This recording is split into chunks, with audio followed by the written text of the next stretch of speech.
Perjuangan mempertahankan kemerdekaan Republik Indonesia selanjutnya dilakukan dengan cara diplomasi atau perundingan.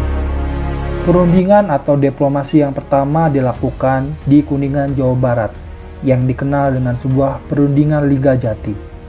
Belanda dipimpin oleh Schermerhorn, Indonesia dipimpin oleh Sultan Syair, dilaksanakan tanggal 10 November 1946 dan ditandatangani tanggal 25 Maret 1947. Isi perjanjian yaitu Belanda mengakui kedaulatan Republik Indonesia secara de facto atas Jawa, Madura, dan Sumatera. Republik Indonesia dan Belanda akan kerjasama dalam membentuk RIS, yaitu Republik Indonesia Serikat. Republik Indonesia bagian dari RIS. Republik Indonesia Serikat atau RIS dan Belanda bersatu menjadi Uni Indonesia. Belanda dengan Ratu Belanda sebagai ketuanya. Perjuangan diplomasi yang selanjutnya dalam mempertahankan kemerdekaan yaitu dengan sebuah perundingan Renville. Perundingan ini dilakukan di kapal milik Amerika Serikat yang berlabuh di Teluk Jakarta. Perundingan dilakukan karena perbedaan penafsiran isi perjanjian Linggarjati, di mana Belanda menganggap Indonesia sebagai persemakmuran dari Belanda, sedangkan Indonesia menganggap bahwa Indonesia adalah negara merdeka, sehingga terjadilah agresi militer Belanda yang pertama, tanggal 21 Juli 1947. Perjuangan pun terus berlalu, dan akhirnya perjuangan itu masih dapat mengganggu kemerdekaan Republik Indonesia, sehingga Belanda terus mengencarkan agresi militer Belanda yang pertama, mendapat reaksi keras dari dunia internasional, khususnya Forum PBB. Dalam rangka penyelesaian damai, maka Dewan Keamanan PBB membentuk Komisi 3 Negara atau KTN.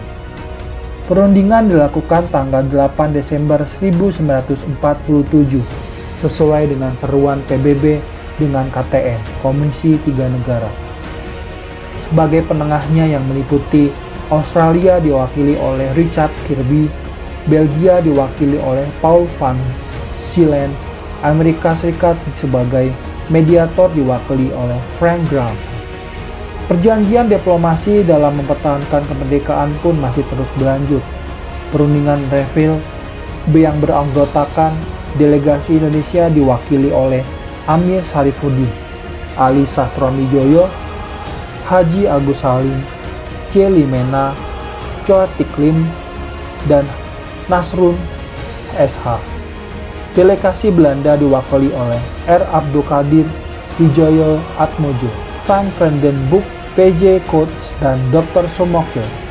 Perjanjian Renville ditandatangani tanggal 17 Januari 1948. Isi perjanjian Renville yaitu yang pertama, diadakan persetujuan gencatan senjata. Yang kedua, TNI ditarik dari Kantong Pertahanan Jawa Barat dan Jawa Timur ke Yogyakarta. Belanda bebas membentuk negara federal di daerah yang pernah didudukinya melalui jejak pendapat lebih dulu. Negara Indonesia Serikat sederajat dengan Belanda. Perjuangan diplomasi dalam mempertahankan kemerdekaan selanjutnya adalah Perundingan Rum-Royen 7 Mei 1949. Indonesia dipimpin oleh Muhammad Rum dan Belanda dipimpin oleh Van Royen. Isi perjanjiannya adalah pemerintah Republik Indonesia menghentikan perang gerilya. Kedua, bekerjasama memulihkan perdamaian dan ketertiban umum. Dan yang ketiga, Belanda Indonesia akan mengadakan KMB di Den Haag, pembebasan pemimpin Indonesia yang ditawan Belanda. Perjuangan diplomasi dalam mempertahankan kemerdekaan dalam Perundingan Rum-Royen terjadi karena adanya agresi militer Belanda kedua tanggal 19 Desember yang mengakibatkan Presiden I.R. Soekarno dan Wapres Muhammad Hatta, Sultan Syair, dan A.K. Pringgoditjo ditawan Belanda dan diasingkan, sehingga dibentuk Pemerintahan Darurat Republik Indonesia (PDRI) di Sumatera Barat oleh Syarifuddin Prawira Negara atas perintah Presiden I.R. Soekarno sampai RI kembali normal. Dan yang terakhir adalah perjuangan diplomasi dalam mempertahankan kemerdekaan Indonesia melalui Konferensi Meja Bundar atau disingkat KMB. KMB dilaksanakan tanggal 23 Agustus sampai 2 November 1949 dan ditandatangani pada 2 November 1949.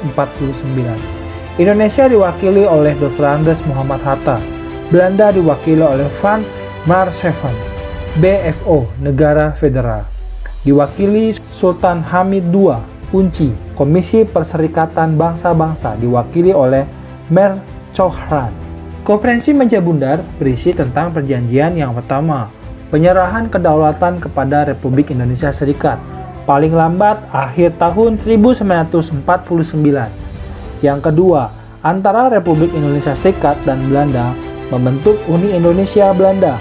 Yang ketiga, segera dilakukan penarikan mundur seluruh tentara Belanda. Yang keempat, TNI menjadi inti tentara Republik Indonesia Serikat.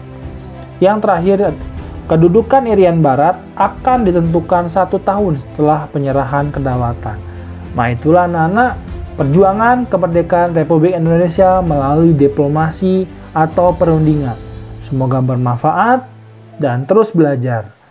Terima kasih dan salam sehat.